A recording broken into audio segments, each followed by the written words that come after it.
Por toda a história, a espécie humana luta para entender as leis fundamentais do mundo material. Nós nos aventuramos para descobrir as regras e padrões que determinam as qualidades dos objetos que nos rodeiam e sua complexa relação conosco e entre si. Durante milhares de anos, sociedades por todo o mundo descobriram que uma disciplina, mais do que outras, guarda certo conhecimento sobre as realidades fundamentais do mundo físico. Essa disciplina é a matemática. Eu sou Marcos de Suttori e sou matemático. Eu me vejo como um pesquisador comum caçando as estruturas escondidas por trás do caos e da complexidade aparentes do mundo à nossa volta. Em minha busca pelo padrão e a ordem, eu pesquiso o trabalho de grandes matemáticos que existiram antes de mim. Pessoas que pertenciam a culturas de todo o mundo e cujas inovações criaram a linguagem na qual o universo é escrito. Eu quero levar você a uma jornada através do tempo e do espaço para rastrearmos o crescimento da matemática, desde seu nascimento à ciência sofisticada que conhecemos hoje.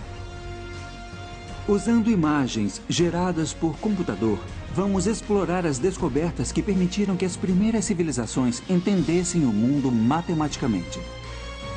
Essa é a história da matemática.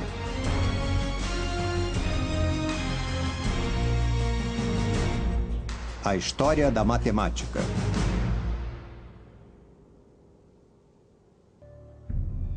A linguagem do universo.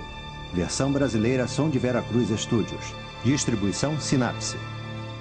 Nosso mundo é feito de padrões e sequências. Eles estão à nossa volta.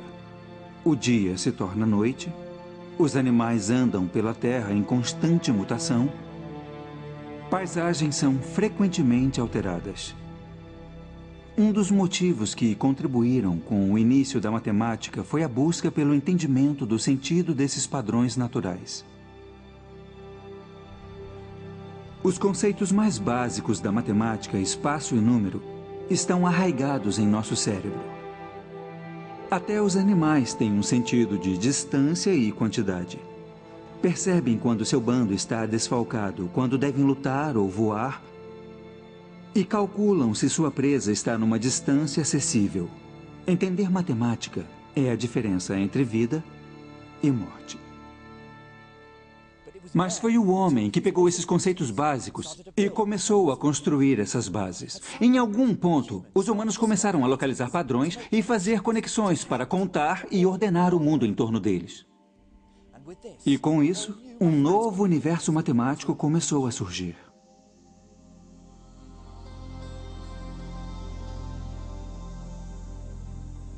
Esse é o Rio Nilo. Ele é a fonte de vida do Egito há milênios. Foi aqui que surgiram alguns dos primeiros sinais da matemática que conhecemos hoje. As pessoas abandonaram a vida nômade e começaram a se estabelecer aqui por volta de 6.000 a.C. As condições eram perfeitas para a agricultura.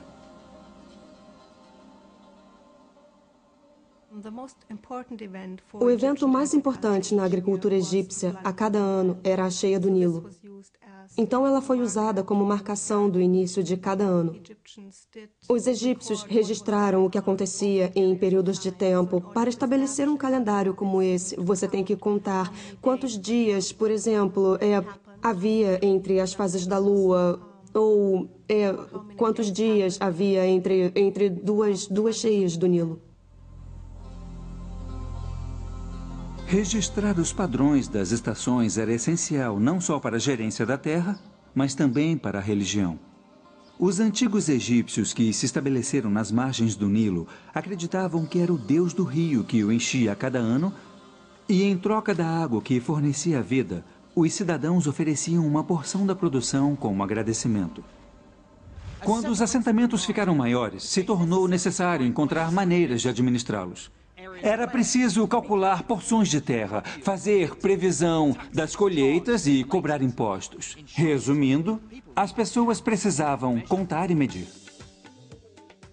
Os egípcios usavam seus corpos para medir o mundo. E foi assim que as unidades de medidas evoluíram. Um palmo era a largura de uma mão. Um cúbito, a distância entre o cotovelo e as pontas dos dedos. Os cúbitos de terra, faixas de terra medindo 1 cúbito por 100, eram usados pelos topógrafos dos faraós para calcular áreas. Há uma relação bem forte entre a burocracia e o desenvolvimento da matemática no Antigo Egito, e nós podemos vê-la desde o início da invenção do sistema numérico. Através da história egípcia até o Velho Reinado, a única evidência que temos é dos sistemas metrológicos, que são medidas diárias por extensão. Isso aponta a necessidade burocrática de desenvolver essas coisas. Era vital saber a área das terras de um fazendeiro para ele poder ser taxado de acordo, ou para saber se o Nilo roubou parte de suas terras para que ele pudesse pedir abatimento. Isso significava que os topógrafos dos faraós calculavam frequentemente a área de partes irregulares de terra, e a busca por solucionar esses problemas práticos que os tornaram os primeiros inovadores matemáticos.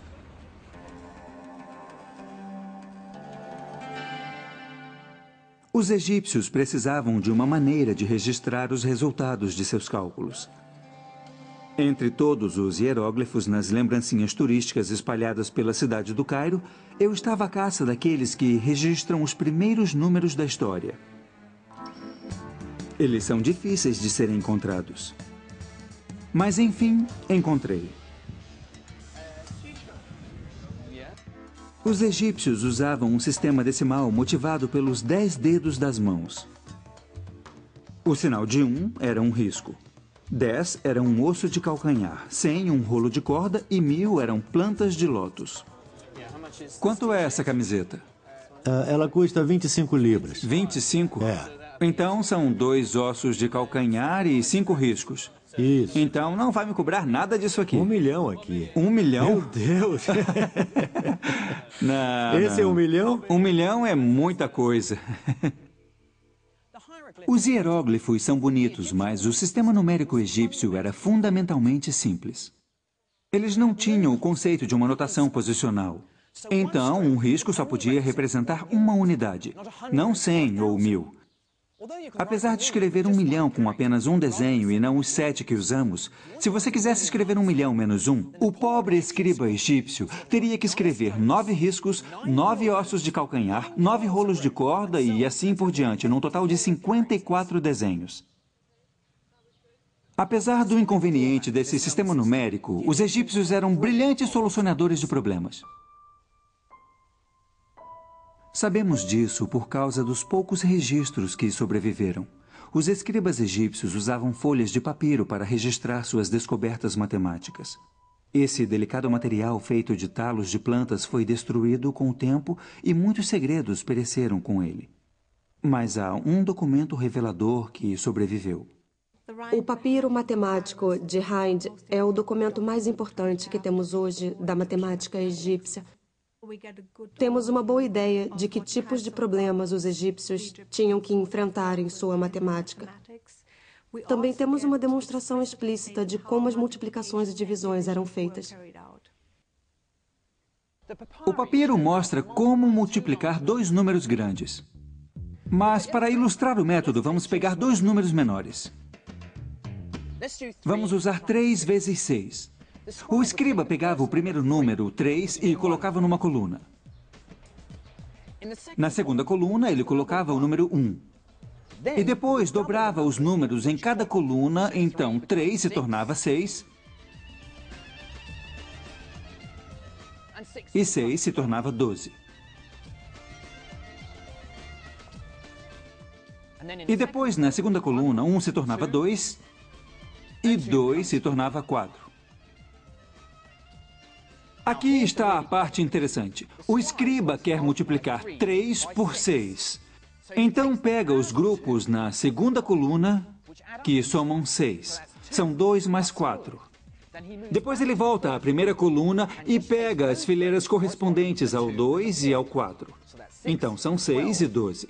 Ele soma os 2 para ter a resposta 18. Mas o mais impressionante para mim nesse método é que o escriba escreve efetivamente o segundo número em 6 binários. É um lote de 4, um lote de 2 e nenhuma unidade, que é 1, 1, 0. Os egípcios entenderam o poder dos binários mais de 3.000 anos antes do matemático e filósofo Leibniz revelar o seu potencial. Hoje, todo o mundo tecnológico depende dos mesmos princípios que eram usados no Antigo Egito. O papiro de Hind foi registrado por um escriba chamado Hermes por volta de 1650 a.C., e seus problemas buscam as soluções para situações cotidianas. Vários dos problemas mencionam pães e cerveja, porque era comum pagar os trabalhadores egípcios com comida e bebida. Um deles se preocupa em dividir 9 pães igualmente entre 10 pessoas, sem que houvesse briga. Eu tenho 9 pães aqui e vou pegar 5 deles e cortar pela metade. Claro que 9 pessoas poderiam pegar 1/10 do seu pão e dar um monte de migalhas a uma 10ª pessoa. Mas os egípcios desenvolveram uma solução mais elegante. Pegaram os outros 4 e dividiram em 3. Mas 2/3 eu vou cortar em 5, então cada pedaço vai ser a 15ª parte. Cada pessoa recebe uma metade, mais 1/3 e uma 15ª parte. É através de problemas práticos como esse que começamos a ver uma matemática mais abstrata se desenvolver. De repente, novos números entram em cena, frações. E em breve, os egípcios estariam explorando a matemática desses números. Frações são claramente de importância prática a qualquer um que queira dividir quantidades para pôr no mercado. Para registrar essas transações, os egípcios desenvolveram uma notação que registrava esses novos números.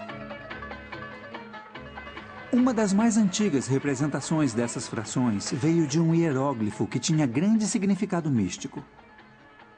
Ele se chama Olho de Horus. Horus foi um antigo deus do reino, representado como metade homem, metade falcão. De acordo com a lenda, o pai de Horus foi morto por seu outro filho, Set. Horus estava determinado a vingar o assassinato. Durante uma batalha bastante violenta, Set arrancou o olho de Horus, o cortou e espalhou pelo Egito. Mas os deuses estavam cuidando de Horus e reuniram os pedaços e refizeram o olho.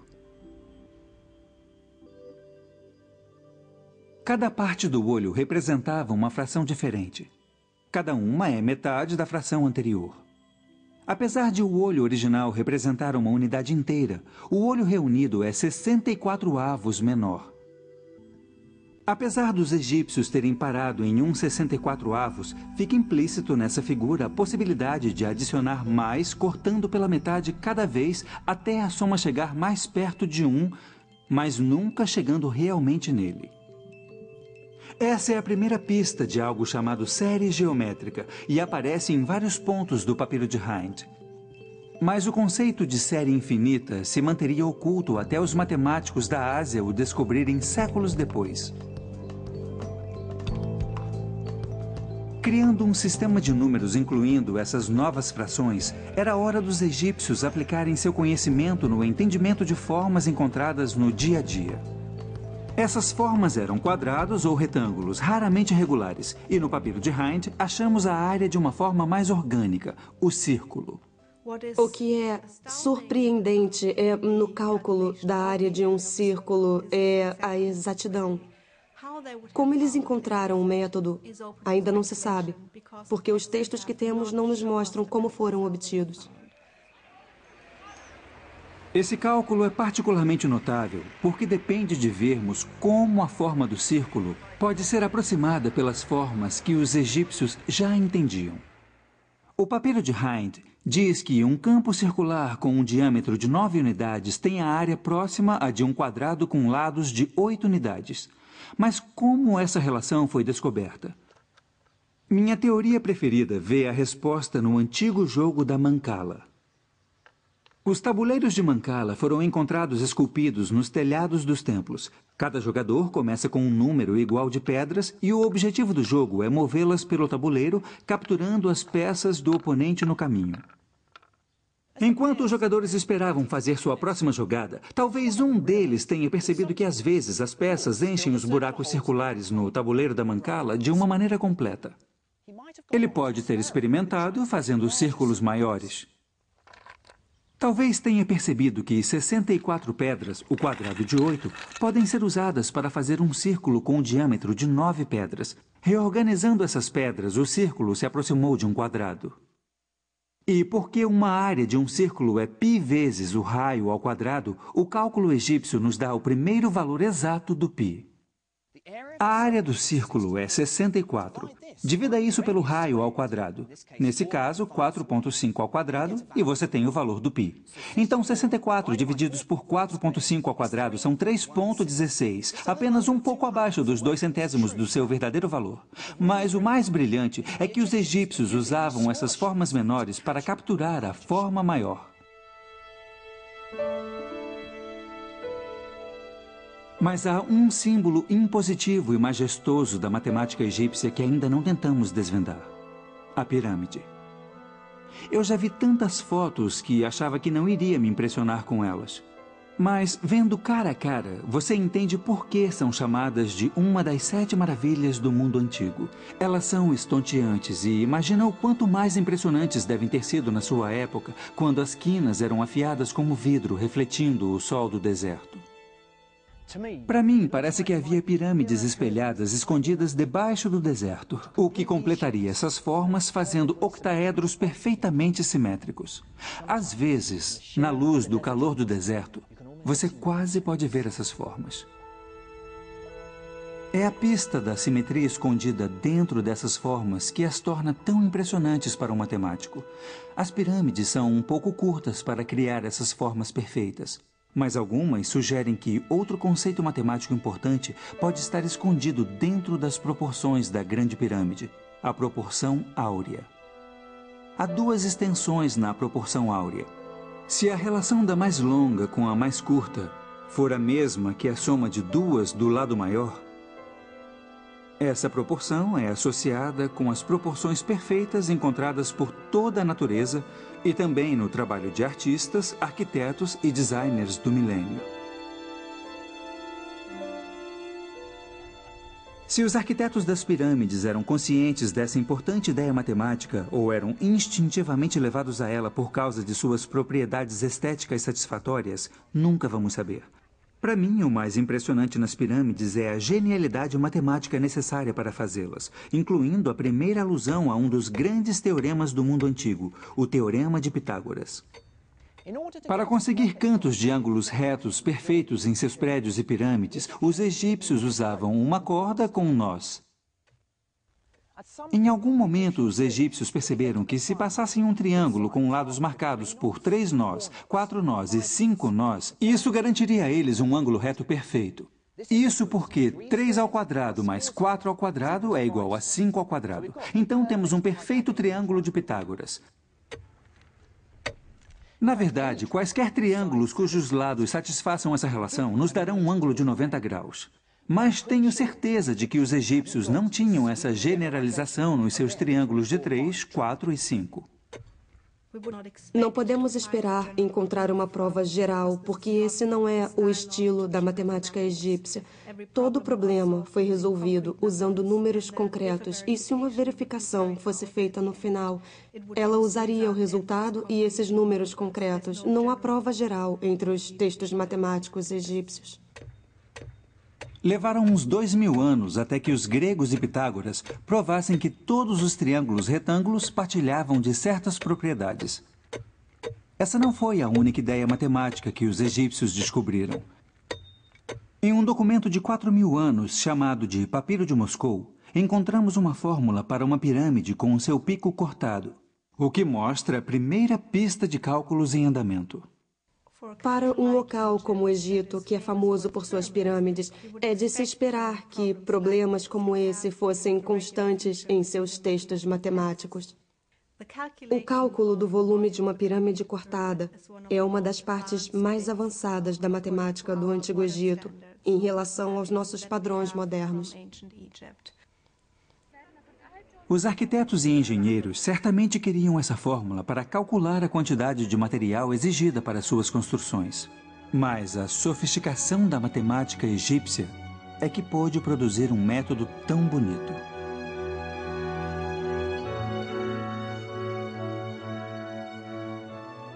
Para entender como eles chegaram à sua fórmula, comece com uma pirâmide em que o ponto mais alto fique exatamente em cima de um ângulo. 3 desses podem ser reunidos para fazer uma caixa retangular, fazendo com que o volume da pirâmide inclinada seja 1/3 do volume da caixa. Isso é a altura vezes o comprimento vezes a largura divididos por 3. Aí vem um argumento que mostra as primeiras pistas do cálculo usado milhares de anos antes de Gottfried Leibniz e Isaac Newton criarem a teoria. Imagine que você cortasse a pirâmide em fatias. Poderia então arrastar as camadas para fazer uma pirâmide mais simétrica, como vemos em Giza. No entanto, o volume da pirâmide não mudou, apesar da reorganização das camadas. Então, a mesma fórmula funciona. Os egípcios eram inovadores incríveis e sua habilidade de gerar a nova matemática era desconcertante. Para mim, eles revelaram o poder da geometria e dos números e deram os primeiros passos em direção às excitantes descobertas matemáticas que viriam. Mas havia outra civilização que tinha matemática para rivalizar com a do Egito. E sabemos muito mais sobre suas conquistas.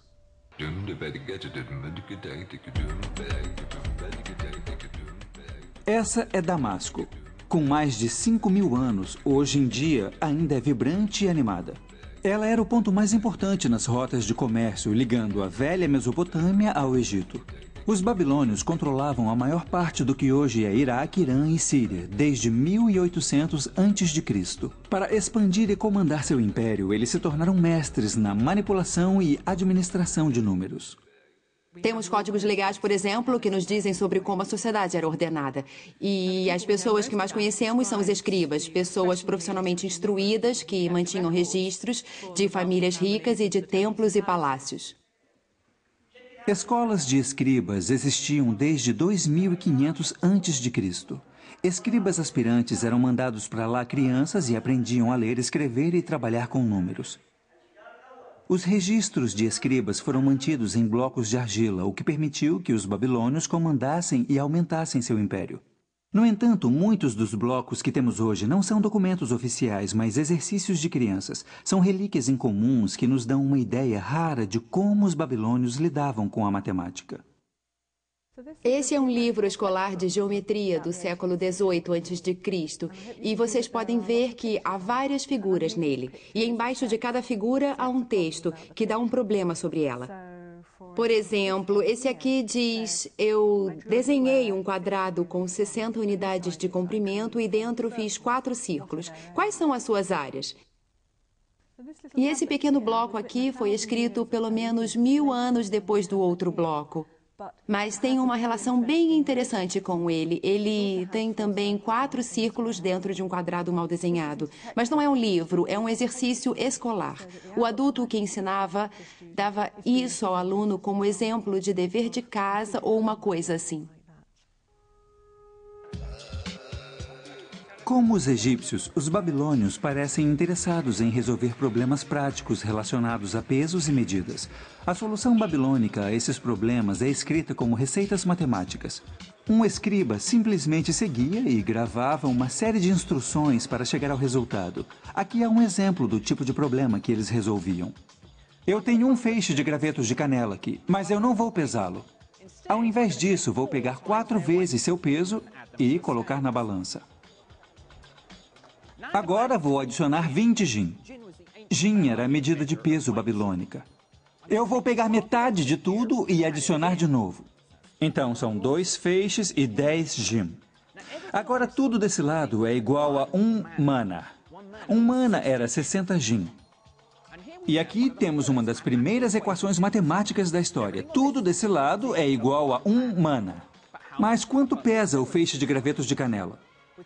Sem qualquer linguagem algébrica, eles puderam manipular as quantidades para poder provar que os gravetos de canela pesavam 5 jin. Na minha cabeça, é esse tipo de problema que dá um pouco de má fama à matemática. Você pode culpar os antigos babilônios por todos aqueles problemas tortuosos que resolveu na escola, mas os antigos escribas babilônios se destacavam nesse tipo de problema. Estranhamente, eles não usavam grupos de 10 como os egípcios. Usavam grupos de 60. Os babilônios inventaram seu sistema numérico como os egípcios, usando os dedos. Mas ao invés de contar os 10 dedos das mãos, os babilônios encontraram uma maneira bem mais intrigante de contar partes do corpo. Eles contavam os 12 nós dos dedos de uma mão e os 5 dedos na outra para poder contar 12 vezes 5, ou seja, 60 números diferentes. Então, por exemplo, esse número seria 2 lotes de 12, 24, e depois 1, 2, 3, 4, 5 para chegar a 29. Mas o número 60 tinha outra propriedade poderosa. Ele pode ser perfeitamente dividido de várias maneiras. Aqui há 60 feijões. Eu posso arranjá-los em 2 fileiras de 30, 3 fileiras de 20, 4 fileiras de 15, 5 fileiras de 12 ou 6 fileiras de 10. A divisibilidade do número 60 o torna uma base perfeita para se fazer aritmética. O sistema de base 60 teve tanto sucesso que ainda usamos os seus elementos hoje. Toda vez que queremos dizer as horas, reconhecemos unidades de 60, 60 segundos no minuto, 60 minutos numa hora. Mas o mais importante do sistema numérico babilônico era reconhecer uma notação posicional. Como nossos números decimais contam quantos lotes de dezenas, centenas e milhares você registra, a posição de cada número babilônico registra a quantidade de 60 que você conta.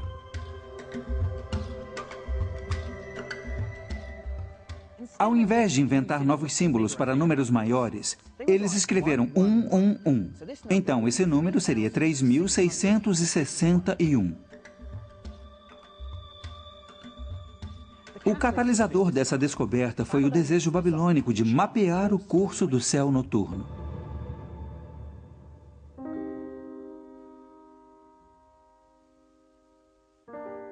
O calendário babilônico foi baseado nos ciclos lunares. E então precisavam de uma maneira para registrar astronomicamente números grandes. Mês a mês, ano a ano, esses ciclos eram registrados. Desde 800 a.C., havia listas completas de eclipses lunares. O sistema babilônico de medidas era bastante sofisticado para a época. Eles tinham um sistema de medida angular, 360 graus num círculo completo. Cada grau era dividido em 60 minutos e depois era dividido em 60 segundos. Assim, eles tinham um sistema regular de medidas e ele estava em perfeita harmonia com seu sistema numérico, então era bastante útil não só para a observação, mas também para o cálculo. Mas para calcular e lidar com números grandes, os babilônios precisavam inventar um novo símbolo. E fazendo isso, eles prepararam o terreno para um dos maiores avanços na história da matemática, o zero. No início dos tempos, para os babilônios marcarem um lugar vazio no meio de um número, eles deixavam um espaço em branco. Então precisavam de uma maneira de representar o nada no meio de um número. Assim usavam um sinal como apóstrofos ou sinais de pontuação, e isso significava o zero no meio de um número. Essa foi a primeira vez que um zero, sob qualquer forma, apareceu num universo matemático. Mas ainda levaria 1000 anos até que esse marcador de lugar se tornasse um número com todo o seu direito.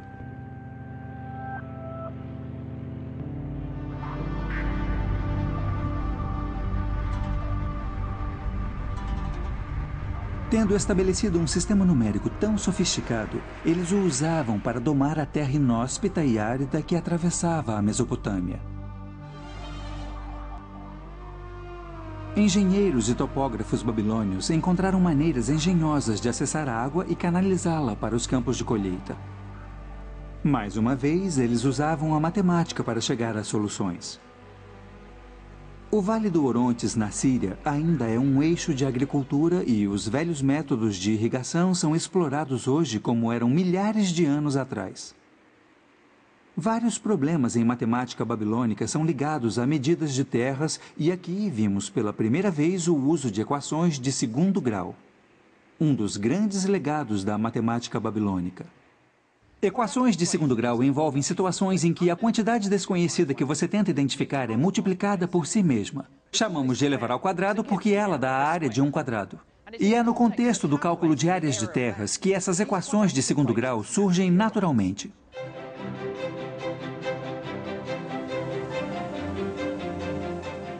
Aqui está um problema típico. Se um campo tem uma área de 55 unidades e um lado é 6 unidades maior que o outro,